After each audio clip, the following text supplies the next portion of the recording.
it should say recordings. Okay, so hopefully this now works. Welcome everybody to BTCPay server Delph call number 9. From now on, we'll be recording this call so that all of us can catch up and basically sync a little bit faster. On today's agenda is basically our 1.5.2 progress. So we'll have quite a few developers here. So happy to see all of you guys. And we'll discuss a little bit on the progress, and then we will basically review some of the blockers so that we can proceed a little bit faster with this awesome new release. With that in mind, I think one of the most prominent features that we want in is a dashboard. So maybe Dennis can give us a quick rundown on the progress, and then are there any blockers, and is there something that we can do to help you? Yes, basically I finished everything that needed to be done in terms of the UI for that. So the tiles and charts, etc., are prepared.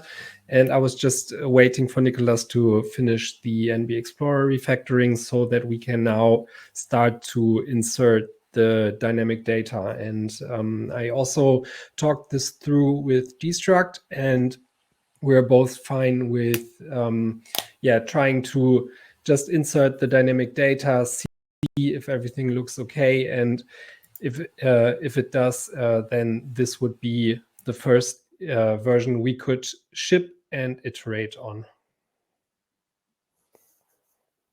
So on my side, I repeat a bit of what I've said before, but I've been working for 1 month on this Postgre backend for NBXplorer. It has been very good. I tried to make a fake wallet of 100K UTXOs, and the query of everything is instant, like balance, like transactions, UTXOs, like everything is instant. It's magical. And on top of this, I created a bunch of views and SQL function that Dennis will be able to query directly.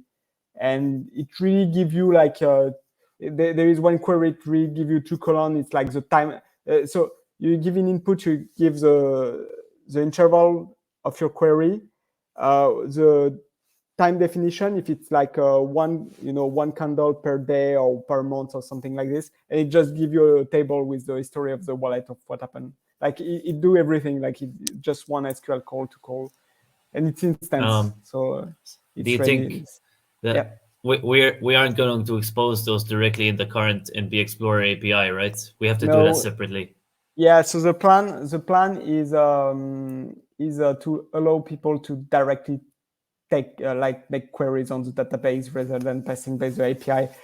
So it means that we will have an additional configuration where we need to pass this connection string informations. And so we don't have to modify the NBXplorer API. We can directly take inside the database.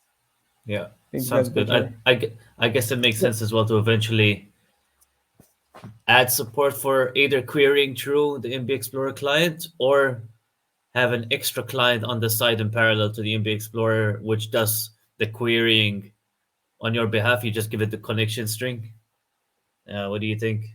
So why not just giving the connection string to NBXplorer? Oh yeah, you can do it that way. Why do we need another API? I'm just thinking, one, we should do it so that NBXplorer can start using these things and exposes it through the API.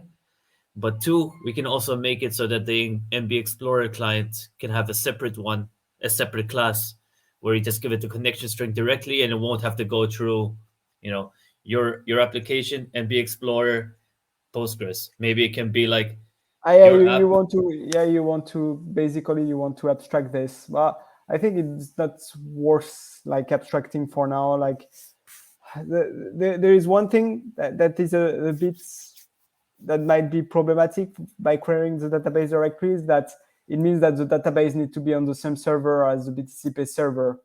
Else you need to expose your database on internet, and it's always a bad idea and difficult to do. Yeah. I don't know. I feel just querying the database directly. I mean, BTCPay already depends on the database, so we don't add anything more here. Also one thing that might be problematic is maybe people won't. Not everybody will have this configured, so we need to handle the case where this feature might not be available and put a nice message or something. Yeah, makes sense too. Yeah. So basically, we also all this new functionality is Postgres only, right? So it's going to be anybody using MySQL or SQLite or Well, it's different. It's a different connection string. Yeah. yeah. So it means it can still work, but it's different connection string, so it should be okay. Okay, But we just have to make sure. I know that some users are using, for example, MySQL, and they will need now a Postgres server to work with BTCPay. But frankly speaking, the NBXplorer as well, I kept the DB tree like the old backend as well. So users can still use the old backend. They just had to add a flag, and I just put a warning that is deprecated, and like in maybe 2 or 3 years, I will just remove the support. But like for people that I don't want them to be stuck, so I just allow as well to connect to the old backend. But if that's the case, then you don't get the nice analytics and stuff like this. Okay, so it's going to be important that we kind of have a flag somewhere in BTCPay. I guess we can get it when we query NBXplorer for the status or whatever. We can say it's running, I don't know, Postgres mode or something, because we'll need that kind of flag in I already did NBXplorer. that, but the flag, we don't really care about it. What we care is, do we have access to the connection string to connect to the database? Okay. Yeah. Okay. Yeah, we'll see, I guess. So Okay. does that mean that anybody upgrading to 1.5 would need to migrate in order to get like reform or at least or even features that we would? Yes. So that's the thing. I'm very scared, and like I'm doing lots of testing on that, and that took me actually one of the most time of the whole things. I made a migration part. The migration is, for most people, I think it will be quick, like between 5 and maybe maximum like 5 minutes for most people. But I tested it, for example, on the mainnet demo website of BTCPay server that has the database is 5 gigabytes right now, and it take 50 minutes to migrate everything. I think it's okay because like it's something that happened one time, but for big users, they will see that their server is not on like for a certain period of time. They might ask questions on the support, but I think there is not a lot of users that fall in this category. So for example, I noticed, for example, for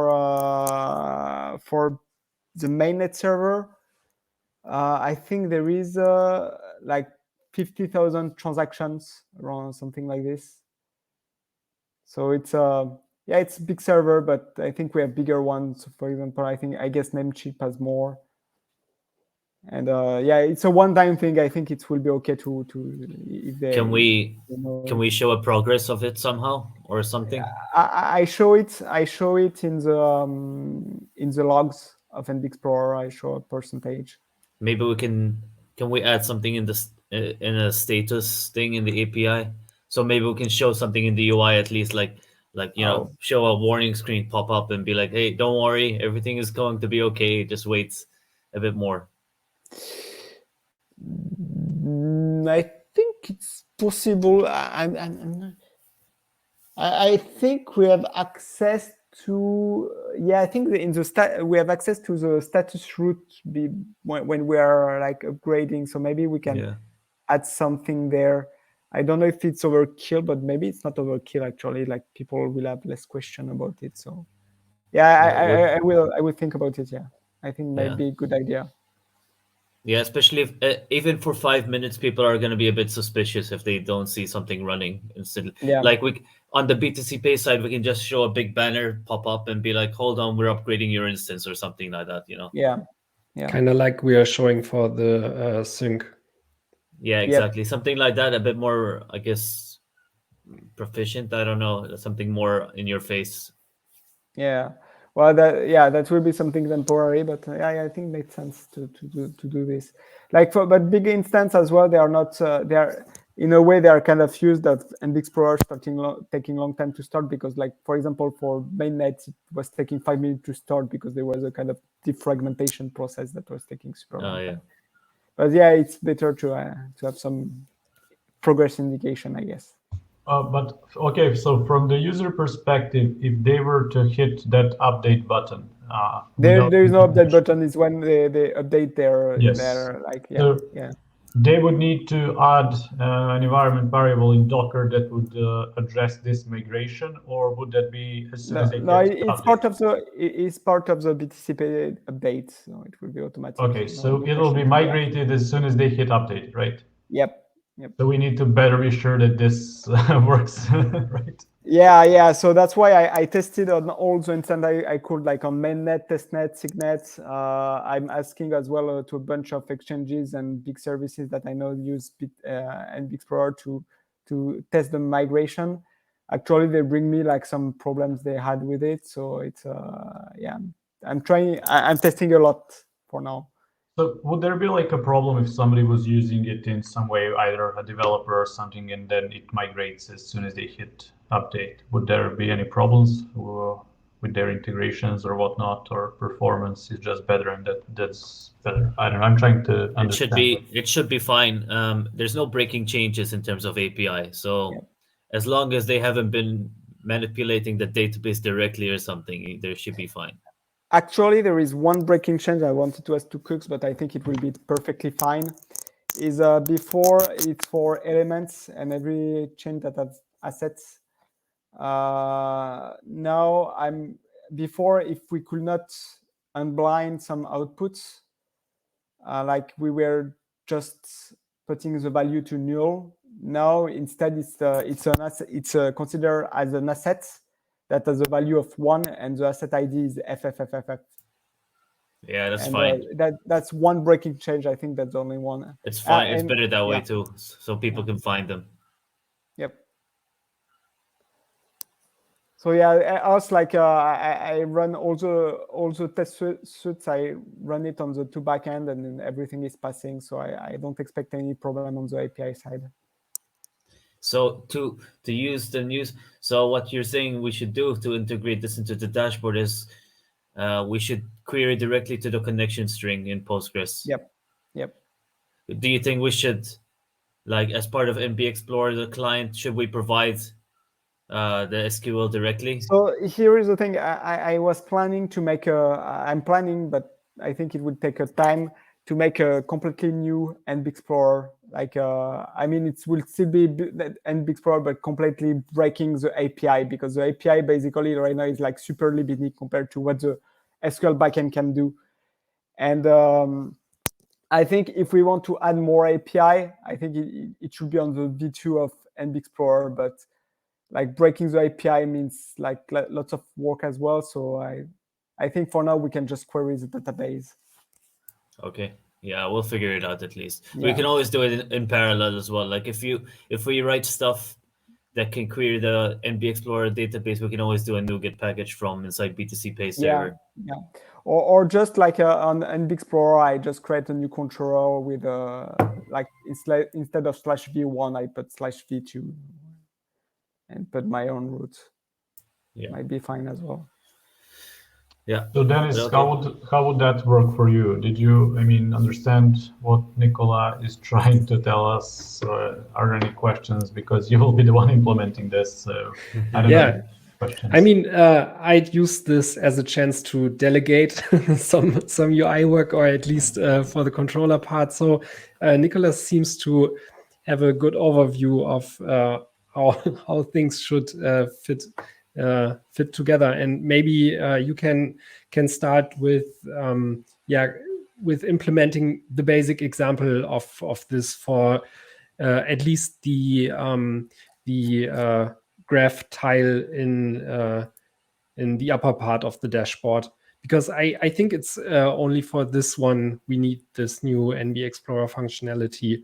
And for the other tiles, I think we can get this data from the regular stuff as it used to be. Okay, I will just ask you to check quickly. I think I will just send you a link here. Where is it? I sent it on GC. This one. So basically, you will have this function that you can call, and I even put like some documentation of what the output looks like, and I think it's exactly what you need. Like you do get wallet histogram, the wallet ID, BTC, the time where it starts, the time where it ends, and like the interval between each. I think that's all that you will need. Confirm, okay. because like if you need more, like I need to put it. Yeah, it looks like I might get this done. I was was just a bit unsure about this connection string stuff, etc. Oh yeah, I will you're do talking it about. later. Yeah. But like I just send you the data like this, maybe. Yeah, thanks. If it's all you need, like I think it would be fine. Okay, so MBX is pretty much done, Nico, right? You just want to test it on big instances. Okay, maybe I can help also with the Bitcoin Smile instance, provided that I back things up properly. Yeah.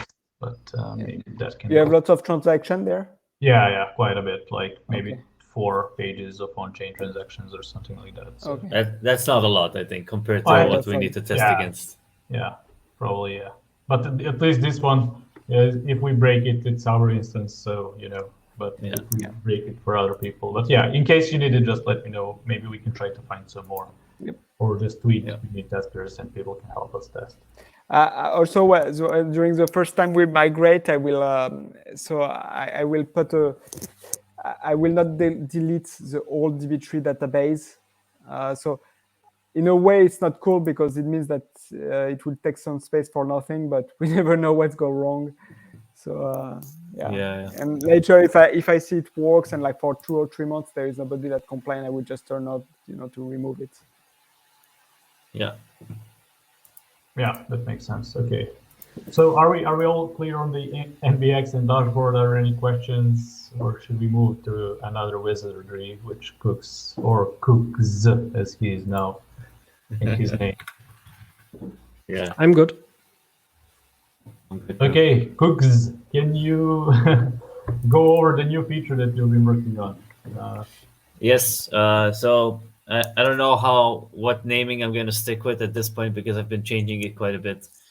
The current name is Transfer Processors, which is basically a way to... I've basically taken the system of payouts inside BTCPay, which is basically a way for someone to get paid outside of BTCPay. And I've retrofitted it to have a scheduling system built into it. So now you can have payouts without a pull payment, and everything seems to work okay. Like I made sure that nothing has been broken with pull payments and payouts in general. If you go to the wallet page, now you have an extra button called schedule instead of send. If you click it, it will take all the destinations you wanted to send, and it will create a payout for each one of those. Payouts can now be created, approved when created instead of needing approval. This will mean that they will take the rate, either the default rate of the store, or else if the currency is the same as the payment method, it will be 1-to-1. What else did I do there? How do you do? Because like when you create a transaction, for example, from the wallet, do you have nowhere to specify the currency of the payout you want to send? So if you are in the wallet of BTC and you want to send the payout out, it will create the payout as a BTC, claim. So the rate is always 1-to-1. Okay. It's not too hard, at least in those scenarios. What else is there? Yeah, so that's the basics of it. Then there's also a new concept, a new entity inside the database too, called transfer processors. These are basically configuration things for a store where you can register these inside the dependency injection system. So basically now there's iTransfer processor, and these transfer processors are very similar to payout handlers, payment handlers, whatever you want to call them. We have the same kind of style inside the system already. Basically, what they do is you register a a transfer processor inside BTCPay server. Then you can go to your store. You'll find these transfer processors, and you can activate them. And they have their own configuration and their own settings. And what they do is they basically grab payouts, see if they can do anything to them. If they can, they will process them and handle it. So the current ones that I implemented for 1.5 are automated transfer processors, one for Lightning and one for on-chain. The Lightning one will basically check every X amount of minutes you specify it. And if there is a payout that is approved and is awaiting payment, and there is a bolt or an LN URL or a Lightning address to it, it will try to pay it directly. Like, just go one by one until it can pay them. If it doesn't pay it, it will try again in the next run. That's the Lightning one. The on-chain one is basically it's basically the same thing, but it will grab all the payouts for on-chain that are awaiting payment, and it will create one transaction with as many payouts in one go as possible. So what it does is it will try one by one to add them to a transaction. If there are not enough UTXOs to pay the full amount of payouts, it will skip that payout and anything that is bigger than the current biggest payouts there, and basically just add them all to one transaction, broadcast it, and it will show up and it will get paid out. That's the current iteration of it. I think Nikolai is in shock. His face looks like, what on earth did we just... No, that's my normal face. Always in shock. Yeah. Any questions? I saw it a bit. It seems good. Yeah.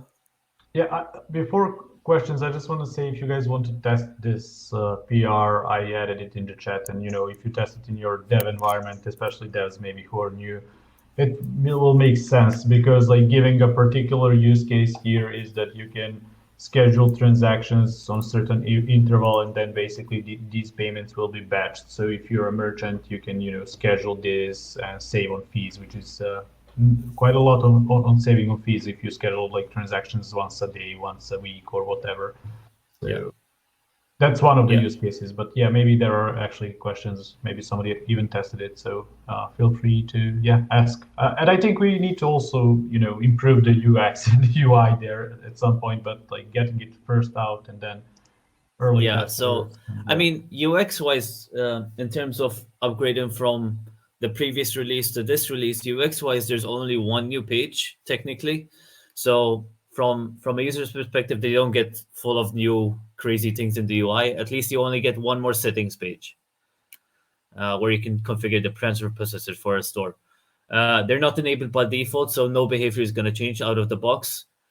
And does the button in the wallet send is showing when the processor is on or off? No, because what it does is it is tricky this way, because it's the transfer processor system is agnostic. So basically, like imagine you don't turn on the transfer processor, right? You can still schedule payments inside the wallet page, and it will just create payouts inside the page. And what but you do why will you want to do this without a transfer processor? Because you can still schedule stuff to send for later. So you can go to your payouts page and grab. Okay. You can still do it manually, basically. I see. Okay. And also, so the idea is also that transfer processors, you can have multiple ones enabled at the same time for the same payment methods.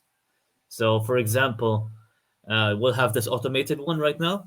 That's the easiest one. That's the most straightforward one to configure, right? But in 1.6, I plan to add the payment batching inside PayJoin.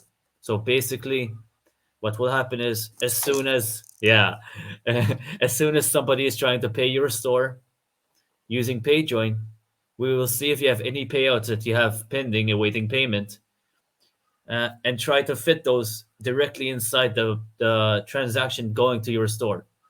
So what you can do is, if the person is sending you enough money to pay the payouts completely, you don't even get the money to yourself. You send them out to the people you want to pay. So basically, it's a multi-party coin join without you, and the sender doesn't know it, and the receiver doesn't know it. So you're just a coordinator almost. That's the coolest one. Most likely, it will not happen very often because it's very hard to actually get the right amounts.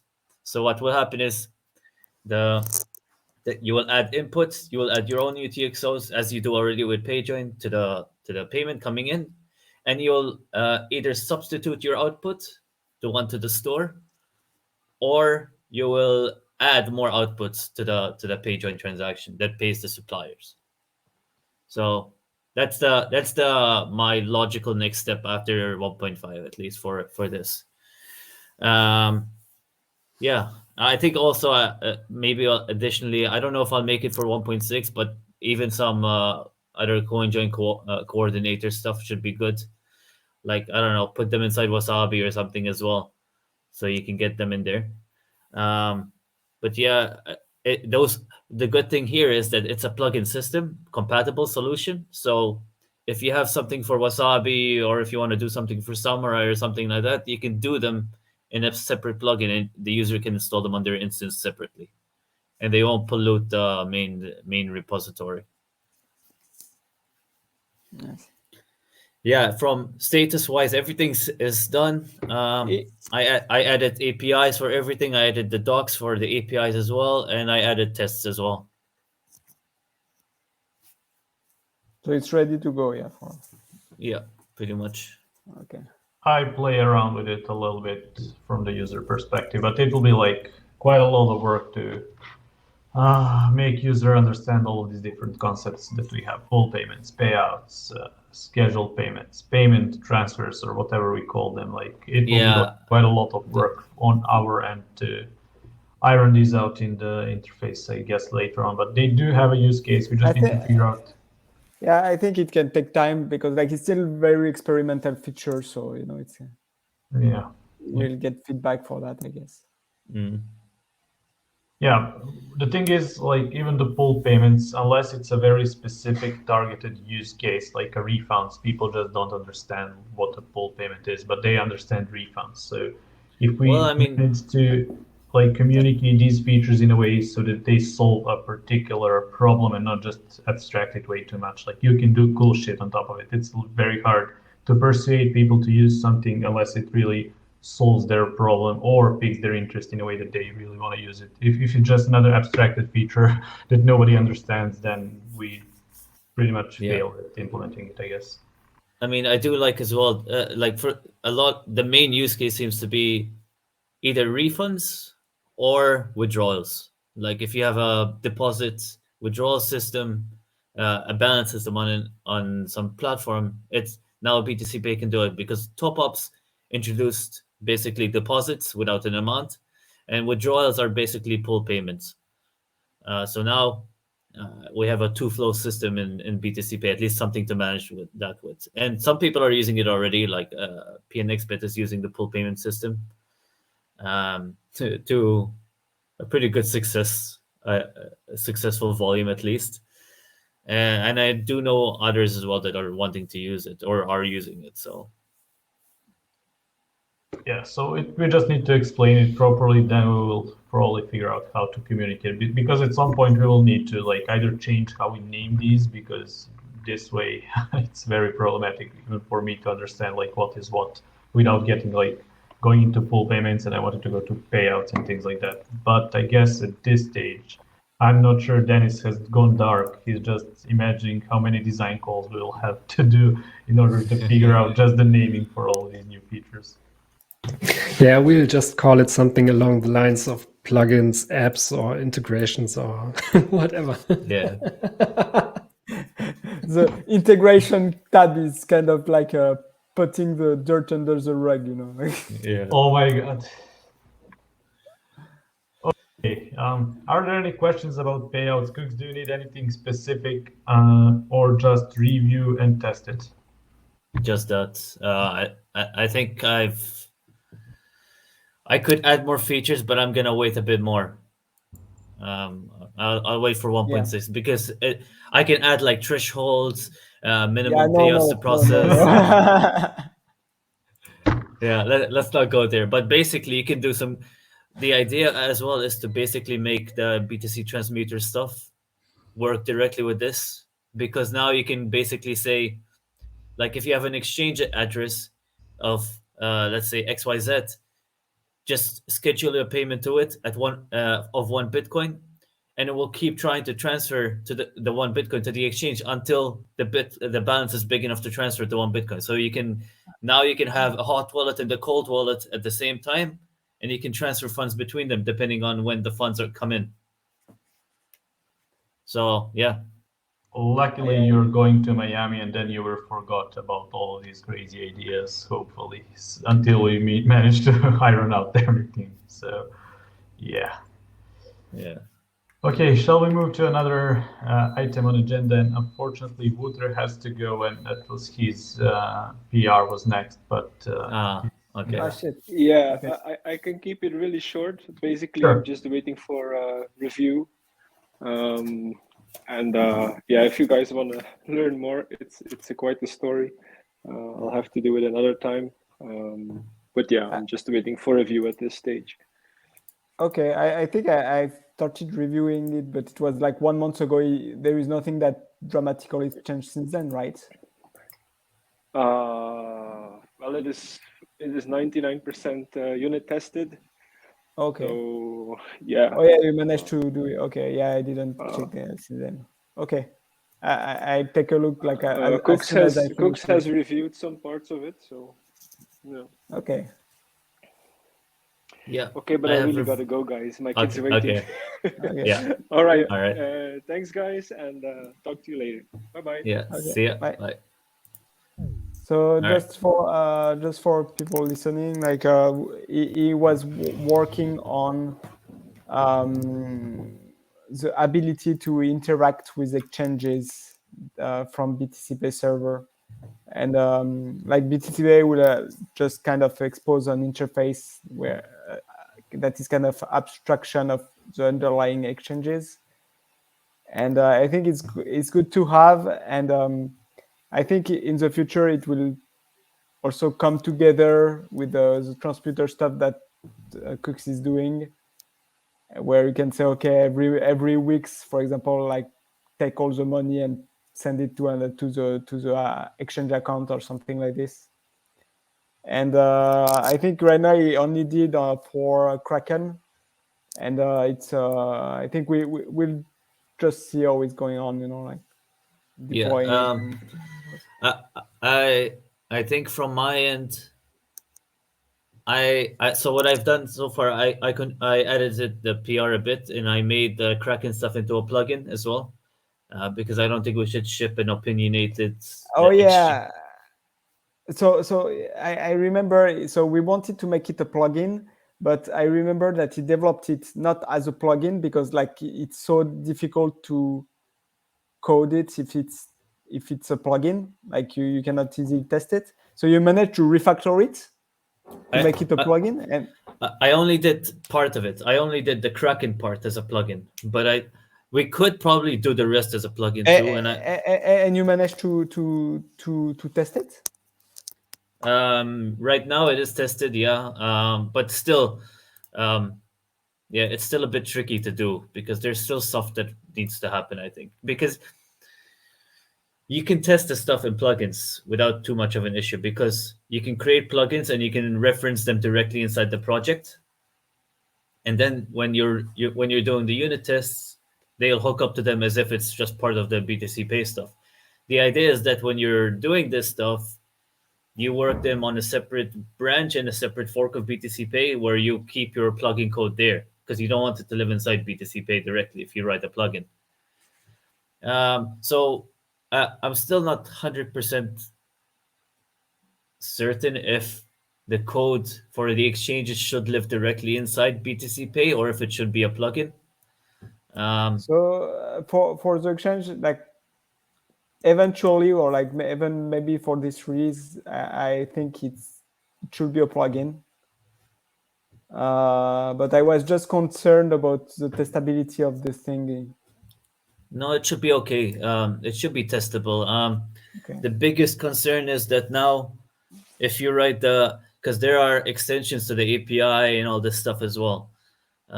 So the biggest issue there is, does he release a NuGet for the plugin client? I think the API itself should be okay. All right, okay. It's complicated because the API is specific as well for exchanges, right? Yeah, exactly. So you've got this stuff as well involved. But Shit, either okay. way, I mean, we can figure something out here. I Possible, think.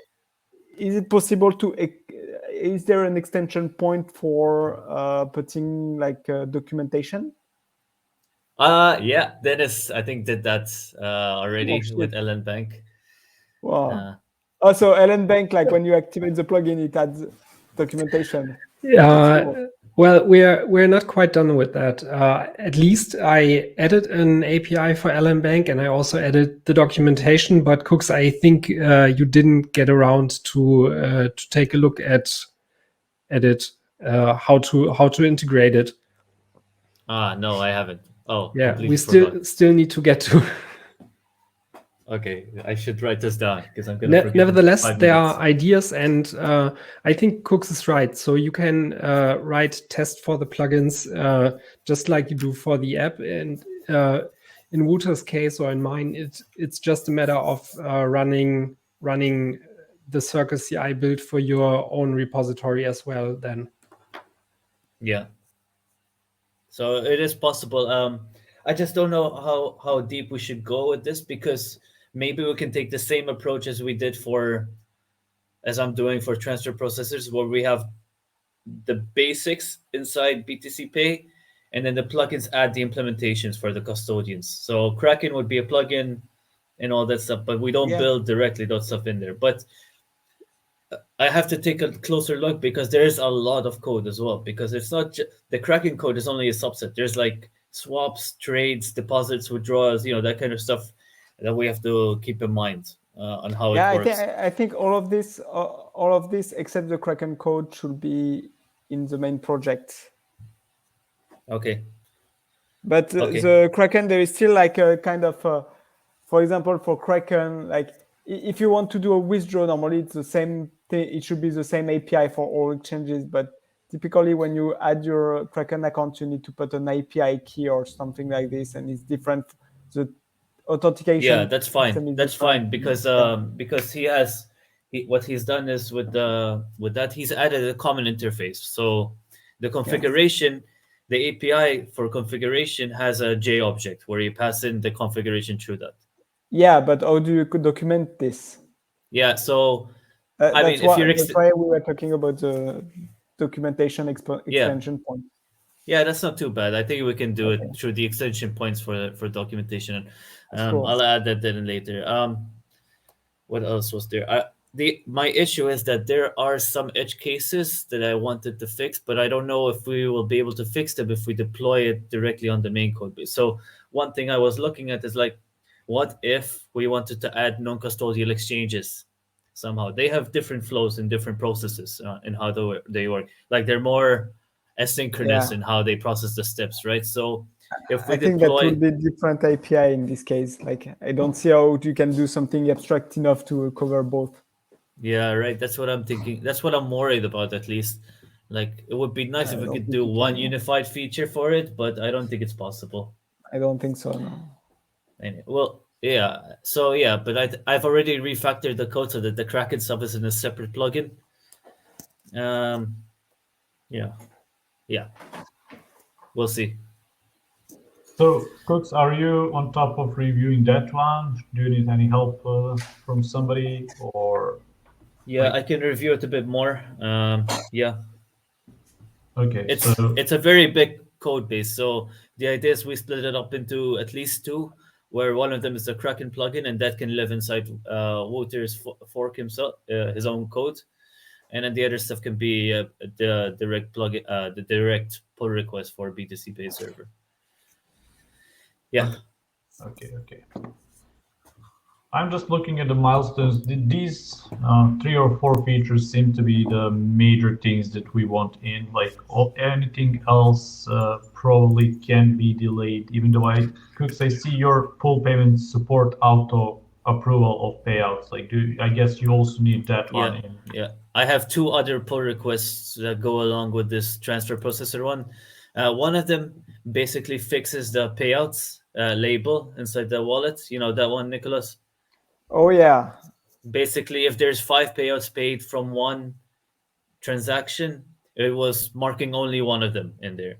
Now what I've done is I've refactored the code a bit. So now what it will do is it will say paid 5 payouts out of this. And what I'm doing right now, the label only says 5 payouts, and it will just take you to the payouts page. But I'm saving the data in there, the full list of payouts, so we can change the UI later on in a separate pull request. Okay, so the label text will still be payout, right? Yeah, it will be payouts. Yeah, I changed it after you reviewed it. Because so for example, when you filter by tag and you filter by payout, you will see all of them, even if it's 1 or 2 or 5. It's okay, exactly. Okay. So I fixed it to that. Okay. Yeah, and then there is the other pull request, which is, what was it, 1851, I think, which is basically allowing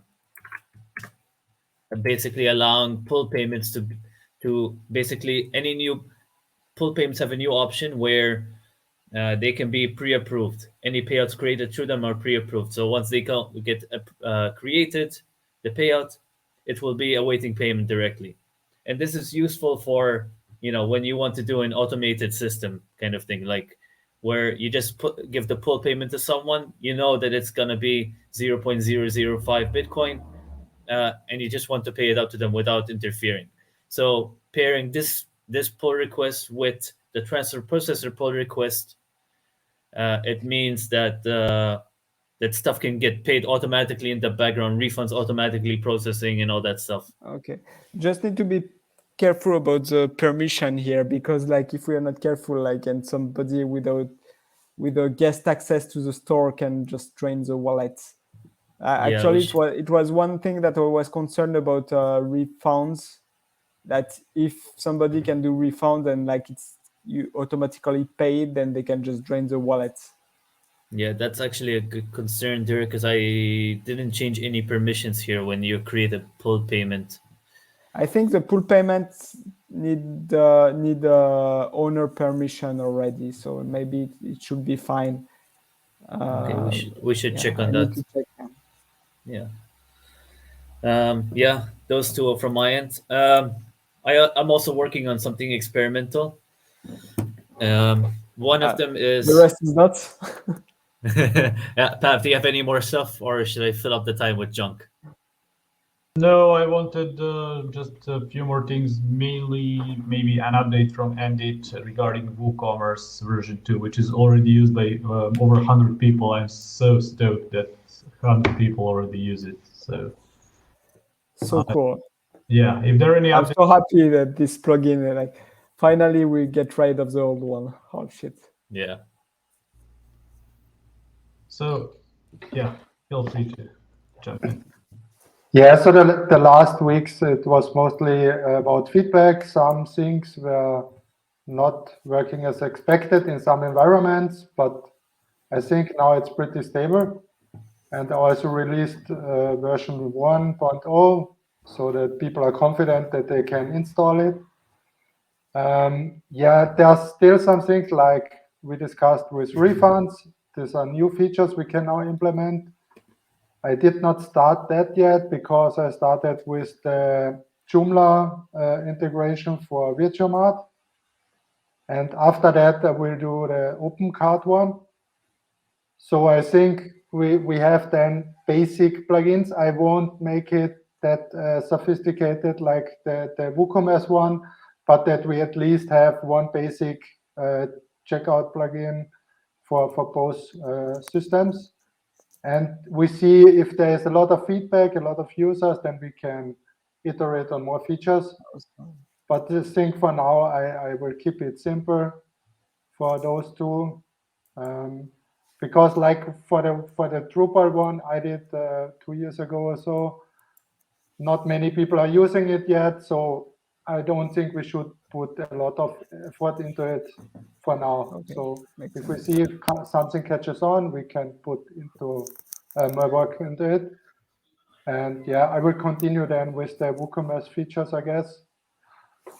Cool. I think we also need a bit more of documentation, because on Twitter, I think BTCPins, they use the separate payment options, for example. So you can, for example, if you have multiple payment methods on BTCPay, you can split it up. So you don't have just one checkout gateway on WooCommerce, but you can have a separate one for Lightning, a separate one for on-chain, or if you have liquid assets, you can have those separated. So the good thing is with WooCommerce, you can now have discounts per checkout gateway. So you can give a 5% discount for Lightning payments, or you can restrict per country and so on. So there are a lot of possibilities with that feature. And what I want to add is that you also can combine payment methods. So you can say, I want Lightning and USDT, and you get 5% discount. Cool.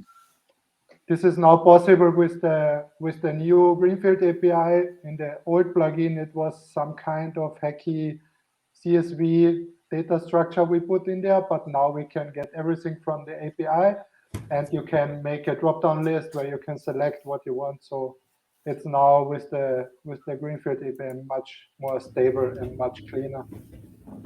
But I think we need to write a few, maybe some walkthrough or some kind of, yeah, kind. We should show what is possible with this. Like for example, like or we had some video to install a plugin on the channel, but it was an old plugin. I think maybe we should have new video. Like We need to take update the hands. plugin itself, the Yeah. Docker fragment, or create a new one actually.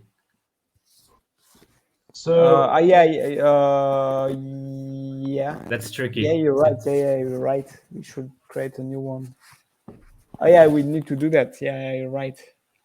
So Or you should mean we the just Docker fragment for the BTCPay, which installs the WooCommerce install? Yeah. That's Yeah. to fetch the new one. Yeah, we have to be careful because older installs will try to replace it, and then people are gonna get wrecked. But I'm wondering if people are really using this one though. They use it. I'm they not use it, sure. okay. Probably some smaller shops, like any Yeah. serious Okay. merchant that actually process payments, they probably use already managed WordPress for security and other reasons. This one is just mostly for, I don't know, fun, or a very small shop who cannot afford hosting. Okay. But I'm not sure if we change the fragment, it won't remove any plugins, right? So it will be fine, I guess. Because the old plugin will stay there, and they still need to manually activate the new one. Because it's in a volume, right? I think. Yeah, it's a completely different plugin with a different namespace, so it should be no problem, and they don't interfere with each other. Worst case, if they enable both, they have duplicated payment gateways. But that's cool. That's good. That's good. Not bad then. Yeah, just one.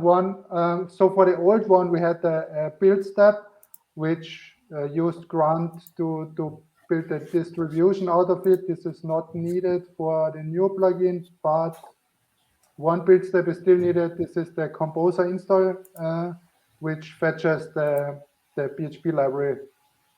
So, but I can figure this out and then make a pull request. I had one small question on integration of somebody that asked us on Mattermost, asking integration of HNS. Do you know what is HNS? No, Never heard nobody. of that. Okay. Probably some shitcoin, maybe. No, it's not a chip. It's a named chip that asked us. Commerce system or something? Yeah, it's maybe, I don't know. It's maybe a shitcoin. I don't know. I will need to. Yeah, there are many people being which recorded. use some kind of system and they want an integration, but maybe there are only 2 people or so. So Okay. it's Yeah, difficult yeah, that's why I was asking you. Maybe it's something very well known that I didn't know about. But if nobody know, like, yeah, it's But useless. my knowledge is also only about PHP e-commerce systems. So I'm not sure if there's a popular one for Node.js or something like that. Okay. So, yeah, maybe Yeah, something like that. Just asking. It's not urgent. Okay, so speaking of integrations, one thing we need to do is better communicate them, because if you type in like accept Bitcoin payments with, I don't know, WooCommerce maybe appears, but all others, we just have to have better documentation and videos.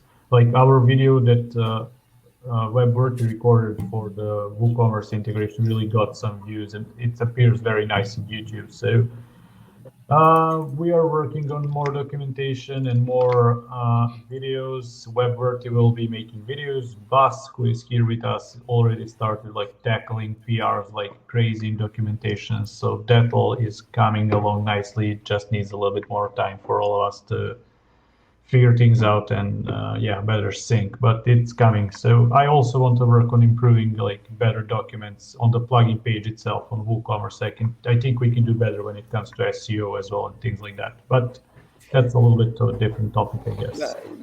By the way, for content, like before, I think there was also Zax and Brit that was doing lots of work on this. But this day we don't really have anybody that works solely on content. Yeah, WebWorthy will be working on videos specifically, and I will be being back in my documentation cave until we onboard more people to documentation. And Bas here on the call is also helping me with docs. So for now we got it covered, but we need more contributors definitely to improve all of this content, which is a little bit outdated. But anyway, we can probably talk about that asynchronously. Just one big thing about Can I integration. interfere for a second, Pavlonex? Yeah, sure. So on the content side of things, while I was in here, I was at least looking at something we talked about earlier, Pavlonex, about getting these kind of talks out there and get people in here to actually listen to what's going on. And one of the big platforms that exists is Twitch, of course, and live streaming YouTube and that kind of shit. So can I share my screen? I think I can, right? In Yeti? Yeah, you should be able to. You can. Let's see. Can I share? Yeah, I can. So, yeah, just in the few minutes I was in here, I was making a little scene at least to make it look like something nice. We can change text down here and stuff like that. Make sure people know where we can be found and stuff like that. The little BTCPay logo in the top and stuff like that. And basically, it's a press of a button and it's on Twitch live whenever these kind of talks happen like this, and it at least looks nice for the viewers and shit too. But yeah, I think one of those things are great to do, and I don't know if you would want that to happen, as we're maybe having people in here that don't want themselves exposed on the internet with webcams or stuff like that. But maybe that's something we got to make clear then before people join these calls. I don't know how that works. I don't know how you guys are with that kind of stuff. But yeah, this is something I'm able to do, and I told Pavlonex as well. At least coming 2 to 6 months, I'm well prepared and dedicated to be doing this whenever needed, wanted, etc. I think that's a good. I think that's a good idea actually to do this. Like anyway, those meetings are public, so if we can increase the reach, like I think that's all good. Yeah, I'm happy to help with that, and yeah, as Pavlonex said, I'm helping out in his document cave for a little bit as well. So That we sounds have fun. people, Nicola, don't worry. We are Wow, working. that's cool.